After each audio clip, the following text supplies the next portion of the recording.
today is already off to a busy start. Hi, if you're new here, I am April. I am an LPN, and I'm on the floor again.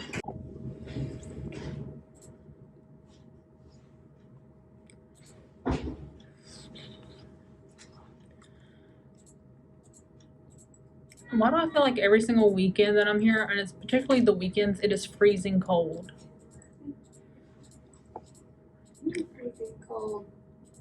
So, I was like here last Thursday.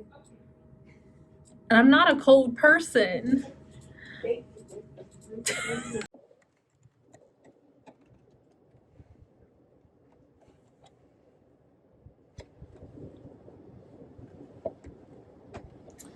Just pulling out some meds for my patient that finally woke up. Hope you enjoyed that scene so much. There is something about coming to the bathroom, taking my mask off, being by myself with no noise except for my own self. No call lights. I do have my phone with me in case someone calls. I don't have to hear other people talking for just a few minutes. That's all I need. Okay, so it is 8:08 and I am just now getting off. I don't know if you know this about nursing, but you never get off on time. Like, my scheduled time off is 7:30. I think I have gotten off at 7:30 like twice since the end of my preceptorship. When I precepted, I think all but like 1 or 2 times I got off on time.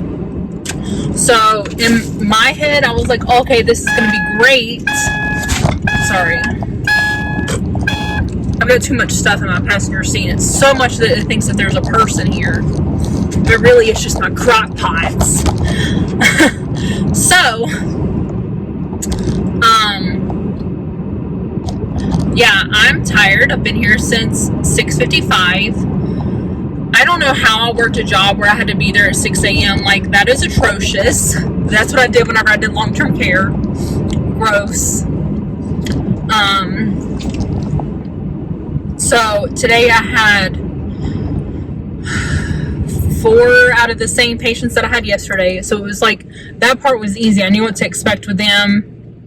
And then one of the patients that I had yesterday, I couldn't get back today because they were going for a heart cath. And as an LPN, I can't take a heart cath because it requires too much documentation that an RN has to check anyway. So it's just easier if an RN already does it. But I did get a patient post pacemaker placement. And I had to check him just as often as I would a stent or like a heart cath, so I don't understand what the big difference was. Anyways, that's not my job to decide.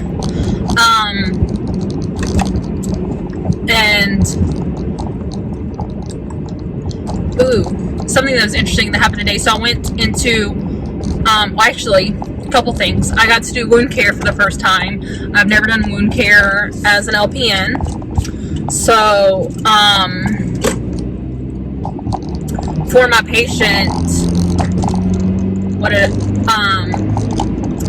he has some wounds on like the top of his feet. So I had to like clean them with normal saline and put a medicated bandage on it and then wrap it with gauze, which wasn't like super cool, but it was still cool because it was something different. I wish my phone would stop turning.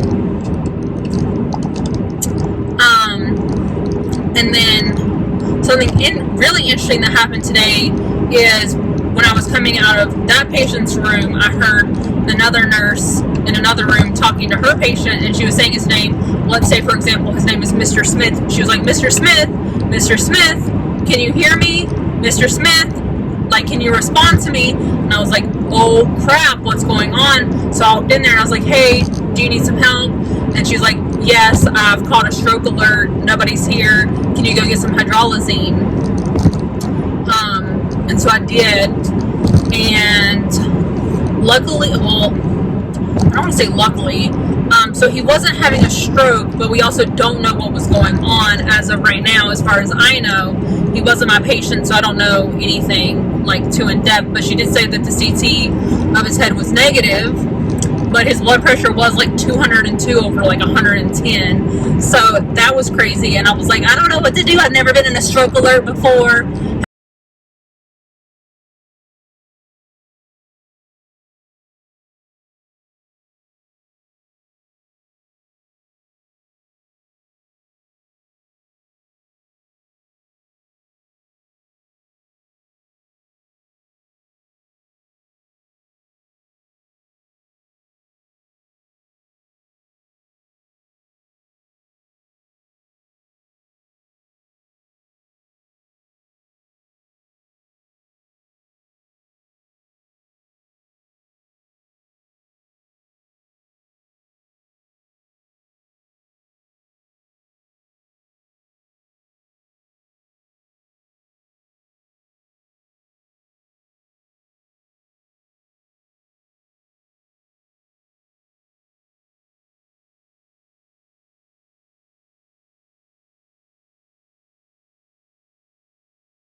Sadie.